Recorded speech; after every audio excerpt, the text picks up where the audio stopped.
Magandang araw sa inyo mga boss, mga ma'am, mga sir. Mayroon po akong i-feature na property dito po sa Pampanga, sa Santa Ana, Pampanga. Pinapa-vlog po ito ng may-ari ng property na nasa Canada. Shoutout sa iyo, Ma'am Maricel. Meron po siyang apartment dito sa Santa Ana na gusto niya nang ibenta, gusto niya nang i-liquidate. So makikipag-meet up ako ngayon doon sa kanyang sister, si Ma'am Florinda. Shoutout po sa iyo. Stop over po muna tayo dito sa Bataan Protected Landscape.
Ano name mo?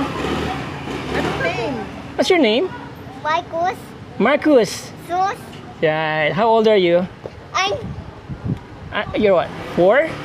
Going 5? 1.5. 4.5. Ito Mama Sel, Alright. Asan si Mama Sel ngayon? na doon. Nasa Canada. Nasa Canada. Shout out muli si Mama Sel. Mama Sel. Mama Sel, Alright. Okay. Yan, ma'am. Ma'am Maricel, shout out daw po sa inyo, sabi ng inyong gwapong pamangkin. Apo. Apo na pala. Okay. Right. Magandang araw sa inyo mga boss, mga ma'am, mga sir. Andito po tayo ngayon sa Santa Ana, Pampanga. Dito po tayo sa isang village. Ano na pong village to, sir? Villa Luisa Subdivision po. Meron akong ipepresent sa inyong property for sale. Generating po, nagja-generate na to ng income. Napakaganda ng location. Flood-free po itong lugar na to. Yun po yung entrance, ano po, yung papunta dito sa loob ng subdivision. So, malapit po ito sa lahat. In fact, ito po ay Holy Cross College po yan. Okay? Okay, corner lot po yung property. Ayan mga boss, mga sir. Corner lot yung property. Apartment. Meron pong 10 units. Occupied po lahat yan. Generating around 49,000 per month. 49,000 pesos per month. So, kung i-invest niyo po yung pera niyo dito, kaysa natutulog sa bangko, di ba? Kumikita na yung pera ninyo. Okay? So, ang size po ng property, this is 20 by 15. 311 po kasi square meters yung property. Okay? Now, meron siyang 10 units. Iba-iba po yung rate niya kasi dito, itong nasa baba, mas maliliit. Ano po? Okay? So, silipin po natin kung ano yung tsura sa loob ng unit. So, ito po yung apartment.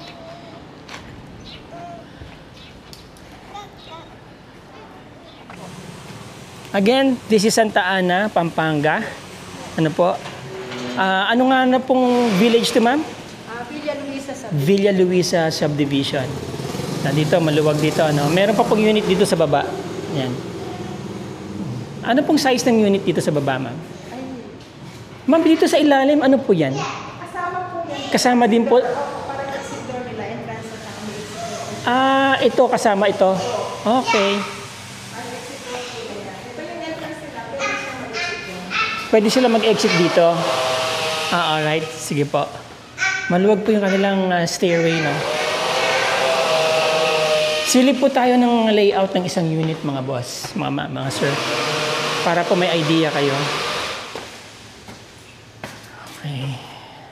Left. Yan.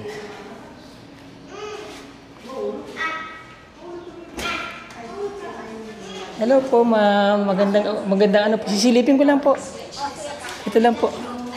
So, ito basically ang kanilang isang unit. Bakit isang unit, ma'am? Kwarto, food na? Isang kwarto. May isang kwarto. Pang laundry po dun sa terrace na sa labas. Okay. Sige. So, ayan. Okay? Maraming salamat po. Sige, pwede po ba pumasok? Okay, ayan. Ano pong pangalan nila? Sabi yan nakabigting po. Baka may gusto kayong i-shout out, ma'am. Okay, alright. So, basically, ito po yung itsura ng isang unit. Ano po? May isang kwarto, may isang comfort room, and a bathroom. Open design ang kitchen at saka yung inyong living area. Tapos dito, yan, meron po kayong balcony dito. Catwalk balcony.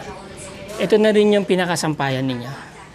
So, ganito po yung isang apartment. Ito pong unit na to, magkano pong rent nito? Magkano pong rent dito, ma'am? Rent namin. Opo. 6.5. 6.5 to? Opo. Okay. Alright. Thank you po. Maraming salamat po, ma'am. Okay. Yan. Okay.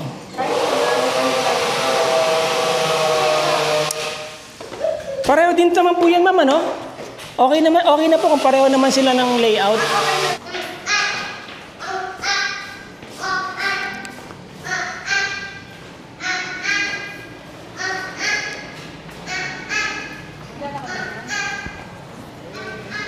So okay, there you go mga boss, mga sir. Quick presentation pa tayo dito sa Pampanga, no?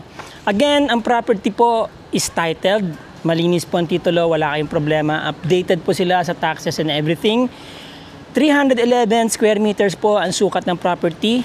Ito po yan sa loob ng Villa Luisa Subdivision sa Santa Ana, Pampanga. Malapit po siya sa lahat. Ayan po, meron diyang nakita nyo yan, Holy Cross. Actually, walking distance lang. Walking distance sa palengke, sa munisipyo, about 5 minutes sa lahat ng mga essentials. Napakalapit po sa lahat ng kailangan ninyo itong lugar na to. At nagge-generate na rin po ng income, 49,000 per month ang gine-generate po ng income nito. So imbis na yung pera ninyo nakalagay lang dyan sa bangko, invest nyo na po dito, di ba?